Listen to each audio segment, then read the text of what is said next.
Hello दोस्तों। हम आज बायोलॉजी का एक चैप्टर जिसका नाम है प्रोटीन एंड विटामिन्स, तो आज हम उससे कुछ क्वेश्चन करने वाले हैं। तो आप यहाँ देख सकते हैं, तो मैं इस पर क्लिक करूँगा और यहाँ पे देख सकते हैं कि टोटल 31 क्वेश्चंस है और मैं हर एक क्वेश्चन को बारी बारी से करूँगा और आप भी मेरे साथ एमसीक्यू लगाएं और देखें कि आप कितना सही कर पा रहे हैं। ठीक है, तो लेट्स स्टार्ट। पहला क्वेश्चन है कि निम्नलिखित में से कौन सा विटामिन मानव रक्तों में रक्त के थक्का जमने के समान प्रक्रिया में मदद करता है। तो रक्त को थक्का जमने में विटामिन की मदद करता है, तो ऑप्शन नंबर डी मेरा सही हो जाएगा। अगला क्वेश्चन, अस्कर्बी डैश किस की कमी के कारण से होता है। तो अस्कर्बी जो है वो विटामिन सी के कारण से होता है, इसलिए मेरा ऑप्शन नंबर डी सही हो जाएगा। तो यहाँ पर डी आप देख सकते हैं कि सही है।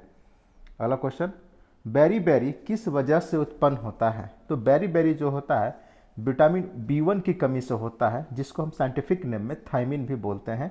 तो मेरा ऑप्शन नंबर बी सही हो जाएगा। अगला क्वेश्चन, अगर एक व्यक्ति रिकेटस से पीड़ित है तो व्यक्ति में किसकी कमी होती है। तो रिकेटस जो होता है वो दोस्तों वो हड्डी से रिलेटेड प्रॉब्लम है और ये विटामिन डी की कमी से होगा। तो ऑप्शन नंबर बी मेरा सही हो जाएगा। अगला क्वेश्चन, कौन सा विटामिन शरीर में कैल्शियम के अवशोषण को बढ़ावा देता है। तो शरीर में कैल्शियम के अवशोषण को बढ़ावा विटामिन डी देता है। तो ऑप्शन नंबर बी मेरा सही हो जाएगा। अगला क्वेश्चन, निम्न में से कौन सा जिंक का उच्चतम स्रोत है। तो जिंक का उच्चतम स्रोत इस ऑप्शन में अष्टभुज होगा। तो मेरा ऑप्शन ए सही हो जाएगा। अगला क्वेश्चन, अभिकथन दिया हुआ है और कारण दिया हुआ है। ठीक है, तो अभिकथन ये है कि बेरी बेरी एक विषाणु जनित संक्रमण है और इसका कारण दिया हुआ है कि विटामिन की कमी बीमारियों का कारण बनता है। तो बेरी बेरी एक वायरस डिजीज नहीं है। ठीक है, बेरी नहीं है और जबकि विटामिन की कमी से बीमारी होते हैं। तो मेरा ए गलत हो जाएगा और आर सही हो जाएगा। तो ऑप्शन नंबर ए ओके। अगला क्वेश्चन, निम्न में से विटामिन ए का अच्छा स्रोत क्या है। तो विटामिन ए का अच्छा स्रोत गाजर होता है। अगला क्वेश्चन, रतौंधी डैश किस की कमी के कारण होता है। तो रतौंधी जो होता है वो विटामिन ए के कारण होता है। तो मेरा ऑप्शन नंबर ए ही सही हो जाएगा। अगला क्वेश्चन, किस विटामिन की कमी से अस्कर्बी रोग होता है। तो अस्कर्बी रोग जो होता है वो विटामिन सी के कारण होता है। तो मेरा ऑप्शन नंबर डी सही हो जाएगा। अगला क्वेश्चन, निम्नलिखित में से कौन सी बीमारी ज़्यादातर विटामिन सी की कमी से होता है। तो फिर से वो रिपीटेड क्वेश्चन है, तो आप देख सकते हैं कि यहाँ पर अस्कर्बी होगा। तो ये ऑप्शन ए हो जाएगा। अगला क्वेश्चन, अस्कर्बी रोग जिसके लक्षणों में मसूड़े से खून आना शामिल है उसे आहार में शामिल करके रोका जा सकता है। तो आप विटामिन सी खाने से मसूड़ों में खून का आना रोक सकते हैं और इसका अच्छा स्रोत सबसे विटामिन सी का सबसे अच्छा स्रोत आंवला होता है दोस्तों। तो आप यहाँ पर इसको विटामिन सी लगा सकते हैं। अगला क्वेश्चन, खट्टे फलों का एक समृद्ध स्रोत माना जाता है। तो खट्टे फलों में जनरली जो होता है वो विटामिन सी पाया जाता है। तो यहाँ पर ऑप्शन नंबर डी मेरा सही हो जाएगा। तो मैं इसको क्लिक कर दूंगा ओके। अगला, निम्नलिखित में से कौन सा विटामिन वसा में वलय नहीं है। तो मैं बता दूं कि विटामिन बी और विटामिन सी पानी में घुलनशील है। बाकी विटामिन ए हो गया, के हो गया, ठीक है, डी हो गया और ए हो गया, तो ये तीनों वसा में घुलनशील है। तो यहाँ पर आप देख सकते हैं कि मेरा ऑप्शन डी सही हो जाएगा। अगला क्वेश्चन, रेटिनॉल मुख्य रूप से किससे संबंधित है। तो रेटिनॉल विटामिन ए का ही नाम है जो साइंटिफिक नाम है। तो ए मेरा ए सही हो जाएगा।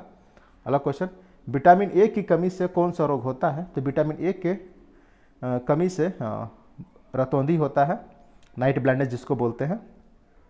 विटामिन के की कमी से क्या होता है। तो विटामिन के की कमी से रक्त का थक्का जमने में समस्या होता है। तो मेरा ऑप्शन नंबर ए सही हो जाएगा। अगला क्वेश्चन, विटामिन बी1 को भी क्या कहा जाता है। तो विटामिन बी1 को थायमिन कहते हैं। तो मेरा ऑप्शन ए सही हो जाएगा। अगला क्वेश्चन, विटामिन सी को और क्या कहा जाता है। तो विटामिन सी को हम लोग एस्कॉर्बिक कहते हैं। तो एस्कॉर्बिक एसिड कहते हैं। तो मेरा ऑप्शन नंबर बी सही हो जाएगा। अगला क्वेश्चन, विटामिन के का मुख्य कार्य इसमें से किससे संबंधित है। तो विटामिन के जो होता है वो खून के जमने में मदद करता है। तो मेरा ऑप्शन नंबर बी सही हो जाएगा। अगला क्वेश्चन, निम्न में से कौन सा विटामिन की कमी के कारण होता है। तो विटामिन की कमी के कारण यहाँ पर रक्त को थक्का जमने में विफलता होता है। तो मेरा ये सही हो जाएगा और बाकी सब ये विटामिन की कमी के कारण नहीं होता है। तो अब हम अगला क्वेश्चन देखेंगे। किस में विटामिन डी सबसे ज़्यादा मौजूद होता है? तो विटामिन डी जो सबसे ज़्यादा मौजूद होता है वो कॉड लिवर तेल में होता है और मछली के तेल में होता है। तो मेरा ऑप्शन सी सही हो जाएगा। अगला क्वेश्चन, मछली के लीवर ऑयल में प्रचुर मात्रा में कौन सा विटामिन पाया जाता है? तो मछली के जो लीवर ऑयल जो होता है उसमें विटामिन डी तो होता ही है और विटामिन ए भी होता है। तो मेरा ए और डी दोनों हो जाएगा, तो इसलिए ऑप्शन नंबर बी मेरा सही होगा। तो मैं इसको क्लिक करूँगा। ओके, अब अगला क्वेश्चन, निम्नलिखित में से कौन सा एक कैल्शियम का समृद्ध स्रोत नहीं है? तो यहाँ पर गाजर को छोड़कर सभी कैल्शियम के समृद्ध स्रोत हैं, क्योंकि गाजर जो होता है वो विटामिन ए का होता है। तो मेरा ऑप्शन नंबर डी सही हो जाएगा। अगला क्वेश्चन, निम्नलिखित में से कौन सा विटामिन रक्त के थक्का बनाने में महत्वपूर्ण भूमिका निभाती है? तो रक्त के थक्का बनाने में विटामिन के का तो महत्वपूर्ण है ही, और विटामिन बी12 भी रक्त को थक्का जमाने में महत्वपूर्ण भूमिका निभाती है। तो मेरा ऑप्शन नंबर ए सही हो जाएगा। अगला क्वेश्चन, कोबालमीन को भी क्या कहा जाता है? तो कोबालमीन को बी12 को कोबालमीन के नाम से भी जाना जाता है। तो मेरा ऑप्शन नंबर बी सही हो जाएगा।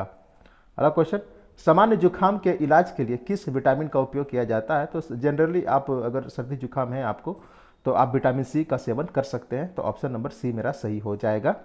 अगला क्वेश्चन, निम्नलिखित में से कौन सा आयरन का सबसे प्रचुर स्रोत है? तो आयरन के लिए आप हरी सब्जियों का सेवन कर सकते हैं, ठीक है, जैसे पालक हो गया, ठीक है। तो आप यहाँ पर ऑप्शन नंबर ए मेरा सही हो जाएगा। अगला, प्लेग्रा की कमी से, प्लेग्रा किसकी कमी के कारण से होता है? तो प्लेग्रा जो होता है वो नियासिन की कमी से होता है। तो ऑप्शन नंबर डी मेरा आंसर सही हो जाएगा। अगला क्वेश्चन, विटामिन के प्राकृतिक रूप में पाया जाने वाले जीवाणु द्वारा निर्मित होता है। तो विटामिन के जो होता है दोस्तों, हमारी आंत में अभी भी कुछ जीवाणु पाए जाते हैं। तो आप आंत में होता है, तो इसका ऑप्शन नंबर डी सही हो जाएगा। ये बाय मिस्टेक हो गया है, ठीक है। तो ऑप्शन नंबर डी होगा सही, ठीक है। अगला क्वेश्चन, राइबोफ्लोविन क्या है? तो राइबोफ्लोविन एक विटामिन है और इसलिए ऑप्शन नंबर सी मेरा सही आंसर हो जाएगा। अगला क्वेश्चन कंप्लीटेड हो चुका है। आप देख सकते हैं कि मैंने एक गलत किया है बाय मिस्टेक्स, और आप भी मिला लीजिएगा कि आपके कितने सही हुए हैं। तो थैंक यू।